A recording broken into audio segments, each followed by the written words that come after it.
ರಕ್ಷಿಸು ಭುವನೇಶ್ವರಿಯೇ ಭುವದಲ್ಲಿ ನೀ ಜನಿಸಿ ದೀನರ ಉದ್ಧರಿಸು ತಾಯಿ ಕರುಣಾಮಯೇ ರಕ್ಷಿಸು ಭುವನೇಶ್ವರಿ ತಾಯಿ ಕರುಣಾಮಯೇ ರಕ್ಷಿಸು ಭುವನೇಶ್ವರಿ ಭುವದಲ್ಲಿ ನೀ ಜನಿಸಿ ದೀನರ ಉದ್ಧರಿಸು ತಾಯಿ ಕರುಣಾಮಯೇ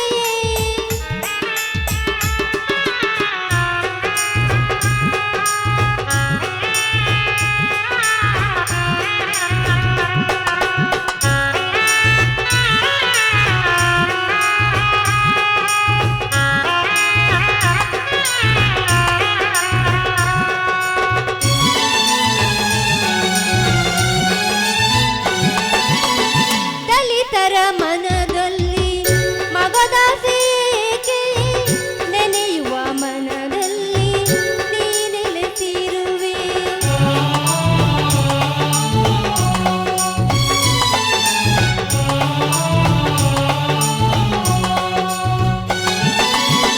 ದಲಿತರ ಮನದಲ್ಲಿ ಮಗದಾಸೆಗೆ ನೆನೆಯುವ ಮನದಲ್ಲಿ ನೀ ನೆಲೆಸಿರುವೆ ತಾಯಿ ಕರುಣಾಮಯೇ ರಕ್ಷಿಸು ಭುವನೇಶ್ವರಿ ತಾಯಿ ಕರುಣಾಮಯೇ ರಕ್ಷಿಸು ಭುವನೇಶ್ವರಿ ಭುವದಲ್ಲಿ ನೀ ಜನಿಸಿ ದೀನರ ಉದ್ಧರಿಸು ತಾಯಿ ಕರುಣಾಮಯೇ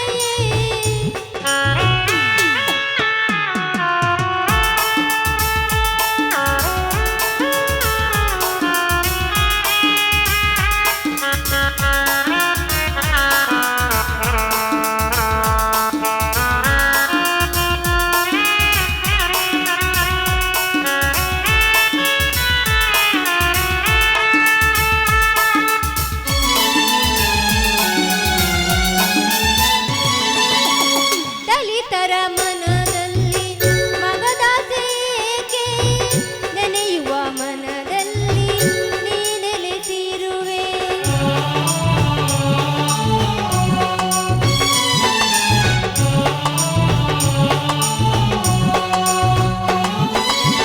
ದಲಿತರ ಮನದಲ್ಲಿ ಮಗದಾಸೆಗೆ ನೆನೆಯುವ ಮನದಲ್ಲಿ ನೀ ನೆಲೆಸಿರುವೆ ತಾಯಿ ಕರುಣಾಮಯೇ ರಕ್ಷಿಸು ಭುವನೇಶ್ವರಿ ತಾಯಿ ಕರುಣಾಮಯೇ ರಕ್ಷಿಸು ಭುವನೇಶ್ವರಿ ಭುವದಲ್ಲಿ ನೀ ಜನಿಸಿ ದೀನರ ಉದ್ಧರಿಸು ತಾಯಿ ಕರುಣಾಮಯೇ ರಕ್ಷಿಸು ಭುವನೇಶ್ವರಿ ಭುವದಲ್ಲಿ ನೀ ಜನಿಸಿ ದೀನರ ಉದ್ಧರಿಸು ಭುವದಲ್ಲಿ ನೀ ಜನಿಸಿ ಭುವದಲ್ಲಿ ನೀ ಜನಿಸಿ ಭುವದಲ್ಲಿ ನೀ ಜನಿಸಿ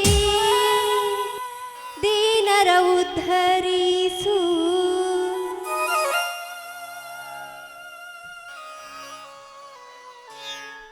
ಅಮ್ಮ ಸರ್ವ ಮಂಗಲ ಮಾಂಗಲ್ಯ ಶಿವೇ ಸರ್ವಾರ್ಥ ಸಾಧಿಕೆ ಶರಣೇ ತ್ರಯಂಬಕಿ ದೇವಿ ನಾರಾಯಣಿ ನಮೋಸ್ತುತಿ ದೇವಿ ಅಮ್ಮ ಶೈಲಪುತ್ರಿ ಶಂಕರಿ ಭಯಂಕರಿ ಲೋಕಮಾತೆ ಕಲ್ಯಾಣಿ ಲೋಕ ಕಲ್ಯಾಣಕ್ಕಾಗಿ ನೀನು ಅವತರಿಸಿ ಬಂದಂತೆ ಮತ್ತೊಮ್ಮೆ ಈ ಕಲಿಯುಗದಲ್ಲಿ ನೀ ಹುಟ್ಟಿ ಬಂದು ರಾಕ್ಷಸರನ್ನ ಸಂಹಾರ ಮಾಡೋಕ್ಕೆ ಬಾರಮ್ಮ ತಾಯಿ ಬಡತನದಲ್ಲಿ ಹುಟ್ಟಿ ನಿಟ್ಟಿಸಿರು ಬಿಡುವ ಈ ಕಾಲಘಟ್ಟದಲ್ಲಿ ನಮ್ಮಂಥವರನ್ನ ನೀನು ಕಾಪಾಡಬೇಕು ಬಡವರ ರಟ್ಟಿ ಅಂತ ದುಡಿತಾ ಇರುವ ನನ್ನ ಪತಿ ಹಾಗೂ ನನ್ನ ಮಕ್ಕಳನ್ನ ಕಾಪಾಡುವ ಭಾರ ನಿನ್ನದು ತಾಯಿ ನಿನ್ನದು ಉಳುವ ಯೋಗಿಯ ನೋಡಲ್ಲಿ ಉಳುವ ಯೋಗಿಯ ನೋಡಲ್ಲಿ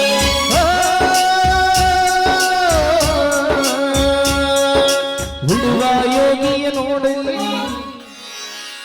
ಪಾರ್ವತಿ ಅಂಬೆ ಜಗದಂಬೆ ಸಂಭ್ರಮದ ಪೂಜಾ ಕಾರ್ಯ ಮುಗೀತು ಸ್ವಾಮಿ ಇವತ್ತು ನವರಾತ್ರಿಯ ಘಟಸ್ಥಾಪನೆ ಅಲ್ವೇ ಅದಕ್ಕೆ ಅಂಬೆಯ ಸಂಭ್ರಮದ ಪೂಜೆಯನ್ನು ಮಾಡಿ ನಮಿಸಿದೆ ದೇವಿ ಎಲ್ಲವನ್ನು ಬಲ್ಲ ಈ ಮಲ್ಲಿಕಾರ್ಜುನ ಮಾಡದಿ ಸಾಮಾನ್ಯಳಲ್ಲ ಪಾರ್ವತಿ ಸಾಮಾನ್ಯಳಲ್ಲ ಇವಳು ಕಲಿಯುಗದ ಕಾಮಧೇನು ಕಲ್ಪವೃಕ್ಷವಾಗಿರು ಉತ್ತರ ಹಸ್ತದ ನಕ್ಷತ್ರದಲ್ಲಿ ಉತ್ತಿ ಬಿತ್ತಿ ಬಾಯಾರಿ ದಣಿದು ಬಂದಿರುವ ನಿಮಗೆ ನಿಮ್ಮ ಉಡಿಚೀಲವನ್ನು ನನ್ನ ಕೈಯಲ್ಲಿ ಕೊಟ್ಟು ನಾನು ನಿಮಗೆ ನೀರನ್ನು ಕೊಡ್ತೀನಿ ರೀ. ಆಮೇಲೆ ನೀರು ಕುಡಿದು ನೀವು ತೃಪ್ತರಾಗಿರಿ. ಒಂದು ನಿಮಿಷ ಇಲ್ಲೇ ನಿಂತ್ಕೊಳ್ಳಿ, ನಾನು ನೀರನ್ನು ತೆಗೆದುಕೊಂಡು ಬರ್ತೀನಿ.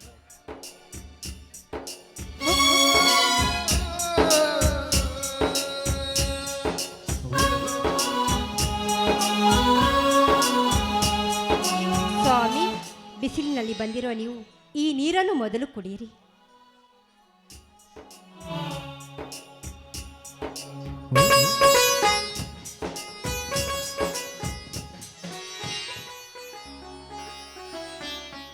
ಪಾರ್ವತಿ, ತೃಪ್ತಿ ಆಯಿತು ಪಾರ್ವತಿ, ತೃಪ್ತಿ ಆಯಿತು.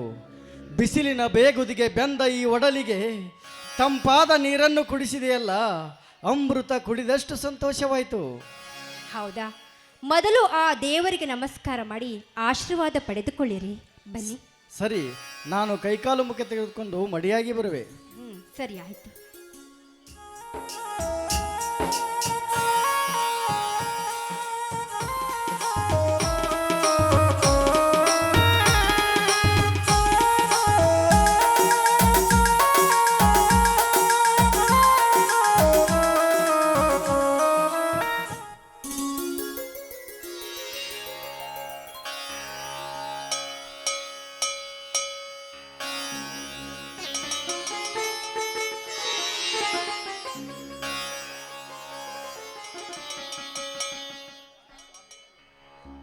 ಸ್ವಾಮಿ, ಮಡಿ ಎಂಬುದು ಮನಸ್ಸಿಗೆ ಹೊರತು ಮೈಗೆ ಅಲ್ಲರಿ.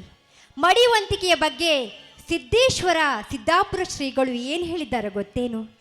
ಏನೆಂದು ಹೇಳಿದ್ದಾರೆ ಪಾರ್ವತಿ?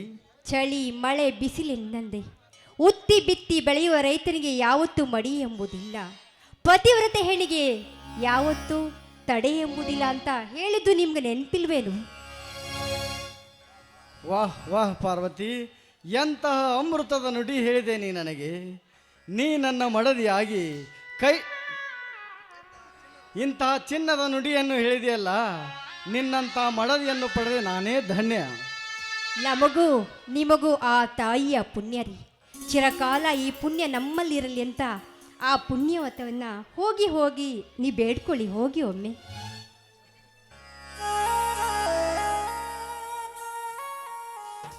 ಅಮ್ಮ, ಅಷ್ಟ ಭುಜಗಳನ್ನು ಹೊತ್ತ ಶ್ರೇಷ್ಠ ಶಂಕರ ಗೌರಿ, ನಿನಗೆ ತಿಳಿಯಲಾರದ್ದಿದೆ ನಿಮ್ಮ. ಹೋದ ವರ್ಷ ಬರಗಾಲದ ಬೋನೆಯಿಂದ ತತ್ತರಿಸಿ ಹೋಗಿದ್ದ ಈ ರೈತನ ಬಾಳು ಈ ವರ್ಷ ಮಳೆ ಬೆಳೆ ಚೆನ್ನಾಗಿ ಆಗಿ ಬೆಳೆದ ಫಸಲು ಕೈಗೆ ತಲುಪಿದರೆ ಮಾರ್ಕೆಟ್ನಲ್ಲಿ ಸರಿಯಾದ ನಿಗದಿತ ಬೆಲೆ ಇಲ್ಲ. ಉಳ್ಳಾಗಡ್ಡಿಗೆ 500-600 ಪ್ರತಿ ಕ್ವಿಂಟಾಲಿಗೆ ಆದರೆ ರೈತ ಬದುಕುವುದಾದರೂ ಹೇಗೆ ತಾಯಿ? ಒಂದು ಆಳಿಗೆ ದಿನಕ್ಕೆ 300-400 ಕೊಟ್ಟರೆ ಈ ರೈತನಿಗೆ ಕಸದ ಖರ್ಚು, ಗೊಬ್ಬರದ ಖರ್ಚು ಹಾಗೆ ಆಗಿ ಉಳಿಯುವುದಾದರೂ ಏನು ತಾಯಿ? ಉಳಿಯುವುದಾದರೂ ಏನು? ಈ ರೈತ ಒಂದು 5 ಕೆಜಿ ಗೊಂಜಾಳ ಬೀಜವನ್ನು ತೆಗೆದುಕೊಳ್ಳುವ ಹೋದರೆ ಒಂದು 5 ಕೆಜಿ ಗೊಂಜಾಳಕ್ಕೆ 1500 ರೂಪಾಯಿ ಕೊಟ್ಟು ತೆಗೆದುಕೊಂಡು ಬರುತ್ತೇವೆ.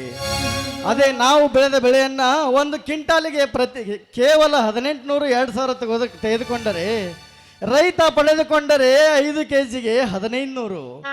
ಅದೇ ರೈತ ಮಾರಲು ಹೋದರೆ ಒಂದು ಕ್ವಿಂಟಾಲಿಗೆ ಬರೀ 2000 ಅಷ್ಟೇನಾ? ಹಾಗಾದ್ರೆ ಈ ರೈತ ಬದುಕುವುದಾದರೂ ಹೇಗೆ ತಾಯಿ? ಹೀಗೆ ಮಾರ್ಕೆಟ್ನಲ್ಲಿ ಸರಿಯಾದ ಬೆಲೆ ಇಲ್ಲದಿದ್ದರೆ ಬದುಕುವುದಾದರೆ ಹೇಗೆ ತಾಯಿ? ಹೇಗೆ?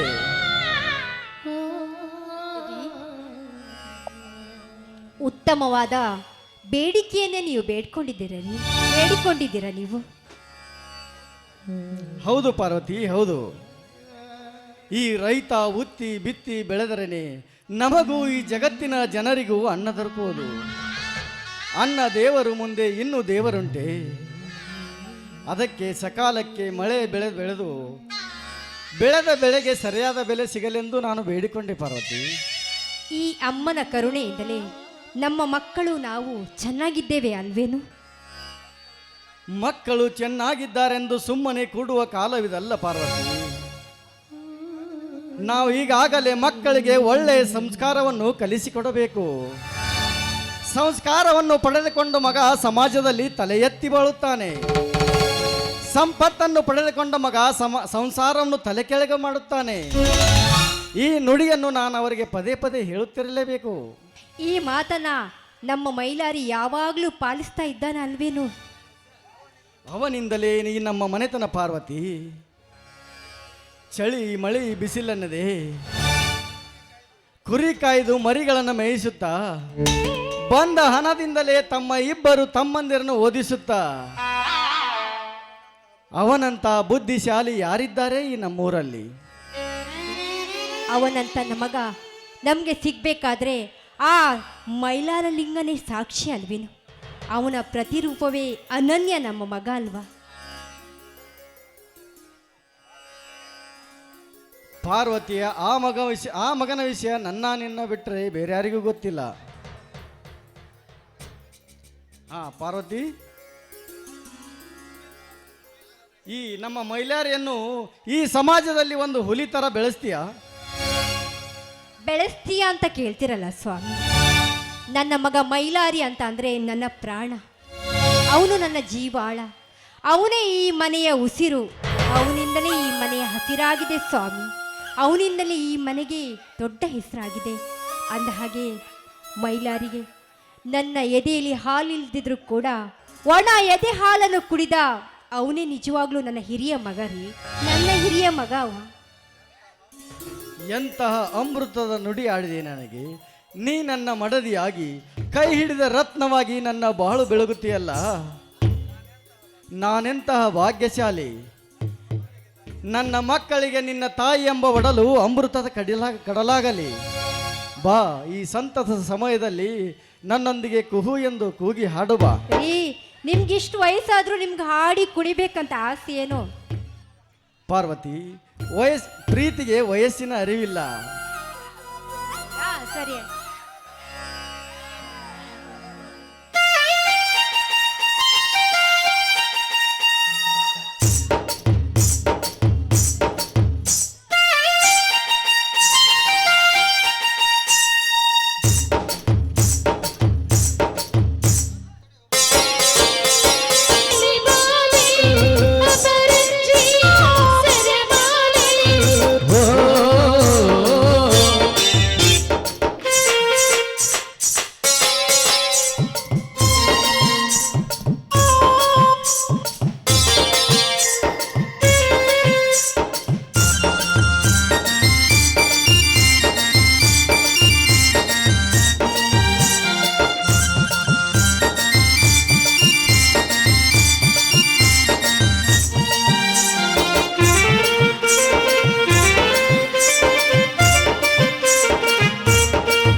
ನನ್ನೊಡತಿ ಮೆಚ್ಚಿದರೆ ಬಾಳಂದವೇ, ಕನ್ನಡತಿ ಬಾಯ್ದೆರಿಯೇ ಶ್ರೀಗಂಧವೇ.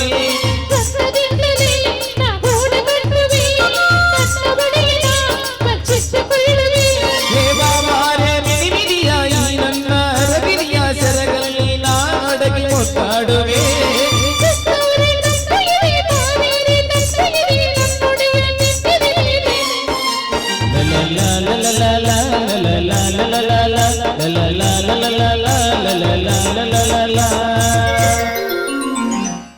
ಬನ್ರಿ, ಹೋಗಿ ಊಟ ಮಾಡೋಣ ಬನ್ರಿ. ಸ್ವಲ್ಪ ತಡೆ. ನಿನ್ನೆ ಮರಿ ಮಾರಲು ಹೋದ ನನ್ನ ಮಗ ಮೈಲಾರಿ ಇನ್ನೂ ಬಂದಿಲ್ಲ. ಯಾಕೆ ಬಂದಿಲ್ಲ ಅಂತ ಸ್ವಲ್ಪ ಕೇಳೋಣ. ಗುಡು ಗುಡು ಗುಡು ಗುಡು ಗಡ ಗಡ ಗಡ ಅಡುಗಿಸ ಪತ್ರ ಹುಡುಗುಡು ಗುಡು ಗುಡು ಹುಡುಗುವ ರುದ್ರ ಮಡ ಮಡ ಮಡ ಮರುಗ ಪತ್ರ. ಓ, ಈಗ ಬಂದೆ ಮಗನೇ? ಹೌದಪ್ಪ, ಈಗ ಬಂದೆ.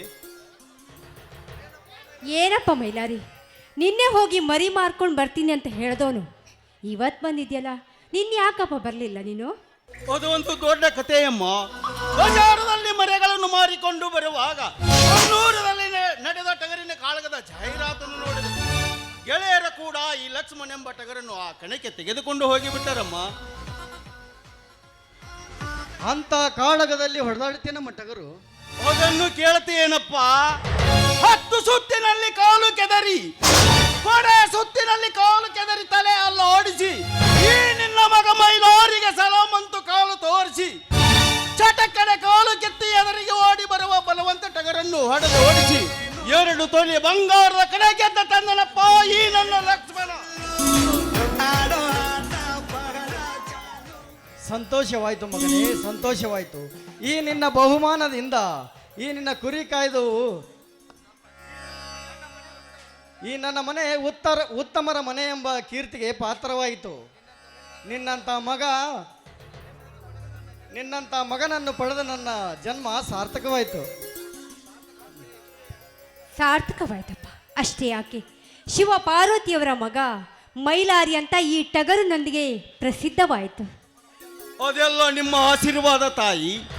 ಈ ನಿಮ್ಮ ಅಷ್ಟೇ ಏಕೆ, ಈ ನಿಮ್ಮ ಅಮೃತ ಕೈ ತುತ್ತು ಬೆಳೆದ ನಿಂತ ದೇಹ ನ್ಯಾಯಕ್ಕಾಗಿ ಹೋರಾಡ್ತೈತಿ, ಸತ್ಯಕ್ಕಾಗಿ ಸಾಯುತ್ತೈತಿ. ಮಗನೇ ಮೈಲಾರಿ, ಎಂತ ಮಾತನ್ನು ಹೇಳಿದೆಯೋ ನೀ ನನಗೆ. ಇರ್ಲಿ, ಮೊದಲು ಈ ಟಗರನ್ನು ಕಟ್ಟಿ ಆಮೇಲೆ ಮಾತಾಡುವಂತೆ. ಆಯ್ತಪ್ಪ. ಹಾ, ಮಾತಿನ ಮರದಲ್ಲಿ ಮರೆತೇ ಬಿಟ್ಟೆ. ತೆಗೆದುಕೋಪ 20 ಮರೆ ಮಾರಿದ 2 ಲಕ್ಷ ರೂಪಾಯಿಗಳನ್ನು ಹಾಗೂ 2 ತೊಲೆ ಬಂಗಾರದ.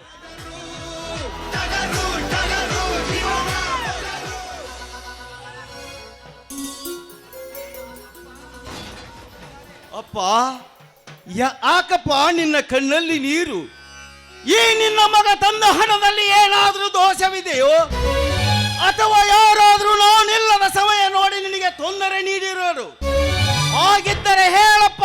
ಈಗಲೇ ಹೋಗಿ ಆ ಪಾಪಿಗಳನ್ನು ದರದರನೆ ಎಳೆದು ತಂದು ನಿಮ್ಮ ಪವಿತ್ರ ಪಾದದ ಮೇಲೆ ಅವರ ರುಂಡ ಕತ್ತರಿಸಿ ಹಾಕಿ ಬಿಡುತ್ತೇನೆ. ಅಯ್ಯಯ್ಯೋ, ಹಾಗೇನಿಲ್ಲಪ್ಪ, ಇವು ನನಗೆ ಸಂತೋಷದ ಕಣ್ಣೀರು. ಹಾ ಮಗನೇ ಮೈಲಾರಿ, ಒಂದು ಮಾತು ಮಗನೇ. ಅದೇನಪ್ಪ? ಒಂದೇಕೆ 1000 ಮಾತಾದ್ರೂ ಹೇಳು. ಈ ನನ್ನ ಮನೆತನಕ್ಕಾಗಿ ನನ್ನ ಶಿರ ಹೋದರೂ ಚಿಂತೆ ಇಲ್ಲ. ಹರಣ ಸಾಕ್ಷಿಯಾಗಿ ಮಾತು ನಡೆಸಿಕೊಡುತ್ತೇನೆ. ಏನಿಲ್ಲಪ್ಪ, ಹೆಸರು ಬರುವಾಗ ಕಸರು ಬರುವುದು ಸಹಜ. ಈ ನಿನ್ನ ಹೆಸರಿನ ಉತ್ತುಂಗದಲ್ಲಿ ಸತ್ಸಂಗದಲ್ಲಿರು. ಎಲ್ಲ ಜಾತಿಯ ಜನಾಂಗದವರನ್ನು ನನ್ನವರೆಂದು ನಂಬು. ಎಲ್ಲ ಪರಸ್ತ್ರೀಯರನ್ನು ಅಕ್ಕ ತಂಗಿಯರೆಂದು ಭಾವಿಸು. ಬಡವರು ನನ್ನ ಬಂಧುಗಳೆಂದು ಅನ್ಯಾಯಕ್ಕೆ ತಲೆಬಾಗದೆ ನ್ಯಾಯಕ್ಕಾಗಿ ತಲೆ ಎತ್ತಿ ನಿನ್ನ ಹೆಸರು ಈ ನಿನ್ನ ಹೆತ್ತವರನ್ನು ಉಳಿಸು ಎಂದು ಕೇಳುವುದೇ ನಮ್ಮ ಆಸೆ ತಂದೆ. ಅಪ್ಪ, ಶ್ರೀರಾಮಚಂದ್ರನಿಗೆ ಒಂದೇ ಮಾತು ಇದ್ದಂತೆ ಈ ನಿನ್ನ ಮಗ ಮೈಲಾರಿಗೆ ಒಂದೇ ಮಾತು. ಅಪ್ಪ ಕೇಳಿಲ್ಲಿ, ಶ್ರೀಮಂತರ ಸಿಹಿಯ ಸ್ವಪ್ನವಾಗಿ ಅಲ್ಲಿಂದ ದಿಲ್ಲಿವರೆಗೆ ಕೊಪ್ಪಿದ ರೌಡಿಗಳಿಗೆ ನಾನು ಕಾಲು ಕೆದರಿದ ಹುಲಿ ಹೋಗಿ ಆ ಕಿಡಿಯಲ್ಲಿ ಅವರನ್ನು ಧ್ವಂಸ ಮಾಡಿ ಓ ನಿನ್ನ ಮಗ ಉತ್ತಮ ಮಗ ಮೈಲಾರಿ ಎಂಬ ಮಗನಾಗಿ ಬಾಳದಿದ್ದರೆ ನನ್ನ ಹೆಸರು ಮಾರ್ತಂಡ ಭೈರವೇನೇ ಅಲ್ಲ. ಇದು ನಿಮ್ಮ ಪಾದದ ಎದ್ದೇಳು ಮಗನೇ, ಈ ನನ್ನ ಕೀರ್ತಿ ಅಜರಾಮರವಾಗಲಿ. ನಿನ್ನಿಂದಲೇ ಶಿವನ ಊರು ಅಂತ ಈ ಊರು ಪ್ರಸಿದ್ಧವಾಗ್ಲಿ ಅಪ್ಪ.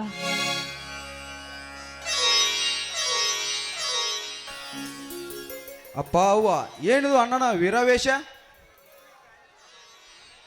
ಹೌದಣ್ಣ, ಕುರಿ ಕೈದರು ಇವನ ಸಾಧನೆಗೇನು ಕಡಿಮೆ ಇಲ್ಲ.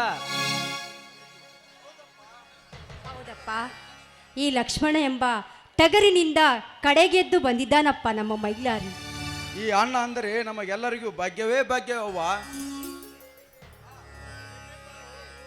ಹಾ, ನಿಮ್ಮಿಬ್ಬರ ಓದು ಅಭ್ಯಾಸ ಚೆನ್ನಾಗಿ ನೆನಪಿದೆಯೋ? ಚೆನ್ನಾಗಿ ನಡೆದಿದೆ ಅಣ್ಣ. ನನ್ನದು BA ಮೊದಲನೇ ವರ್ಷ ಮುಗೀತು. ಇವನದು KS ನಂತರ IAS ಡಿಗ್ರಿ ಮುಗೀತು. ಮುಂದಿನ ವಾರದಲ್ಲಿ ಇವನದು ಡಿಸ್ಟ್ರಿಕ್ಟ್ ಕಮಿಷನರ್ ಪರೀಕ್ಷೆ ಇದೆ. ಅದು ಅವನ ಯೋಗ. ಹೌದೇನಪ್ಪ? ಹೌದು ಅಪ್ಪ, ಸ್ವಲ್ಪ ಖರ್ಚಿಗೆ ಹಣ ಬೇಕಾಗಿತ್ತು. ಕೊಟ್ಟರೆ ಇವತ್ತು ರಾತ್ರಿ ಟ್ರೈನಿಗೆ ಹೋಗಿ ನಾಳೆ ಎಕ್ಸಾಮಿಗೆ ಹಾಜರಾಗ್ತೀನಿ ಅಪ್ಪಾಜಿ. ಅದಕ್ಕೆ ಹೇಗೆ ಹೆದರುತ್ತೀಯಪ್ಪ?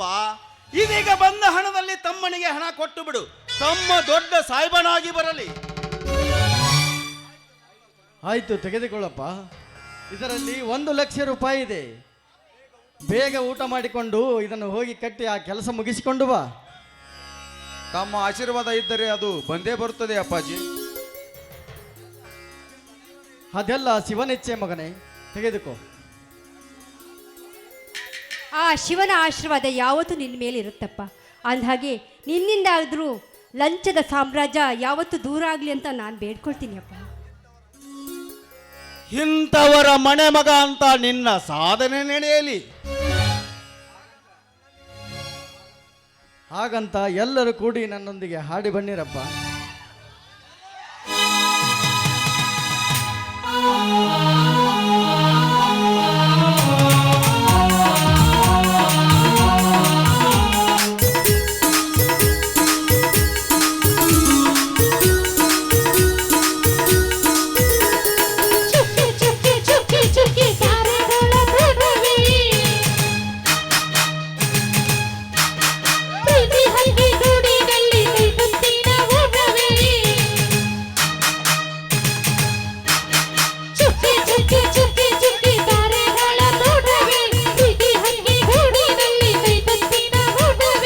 ಆಸೆಗೊಂದು ಗುರುತು ಒತ್ತಾಸೆಗೊಂದು ಗುರುತು ನಗುವೆ ನಮ್ಮ ಸತ್ತು ಅದು ನಮಗೆ ಮಾತ್ರ ಗೊತ್ತು. ಇದು ಏಳು ಏಳು ಜನ್ಮದಿಂದ ಬಂದ ಸಂಸಾರ.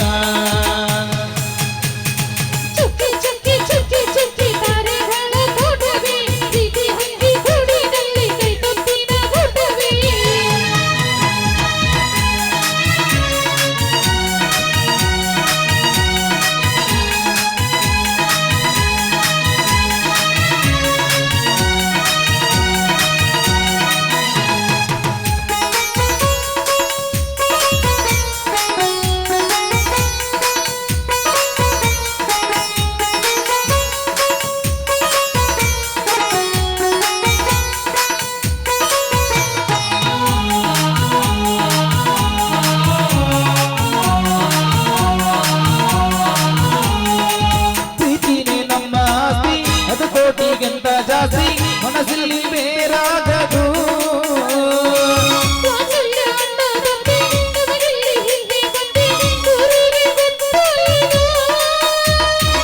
ದೇಶಕ್ಕೆ ಜಾಗ ಇಲ್ಲ, ಸ್ವಾರ್ಥಕ್ಕೆ ಲಾಭವಿಲ್ಲ, ದೇಹನೇ ಎದೆ ಗೂಡಲಿ.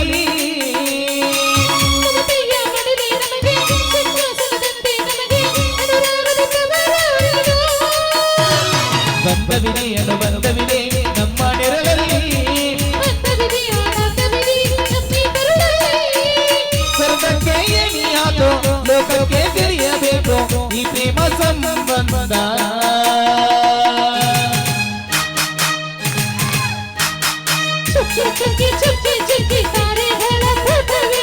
ಲ ಲ ಲ ಲ ಲ ಲ ಲ ಲ ಲ ಲ ಲ ಲ ಲ ಲ ಲ ಲ ಲ ಲ ಲ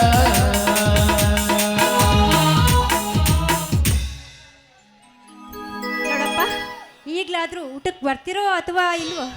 ಅವ್ವ ನಮ್ದು ತುಂಬಾ ಹೊಟ್ಟಿಸ್ತಿದ್ದೆ ಬಾಬಿ. ಹಾ, ಬೇಗ ಬನ್ನಿ.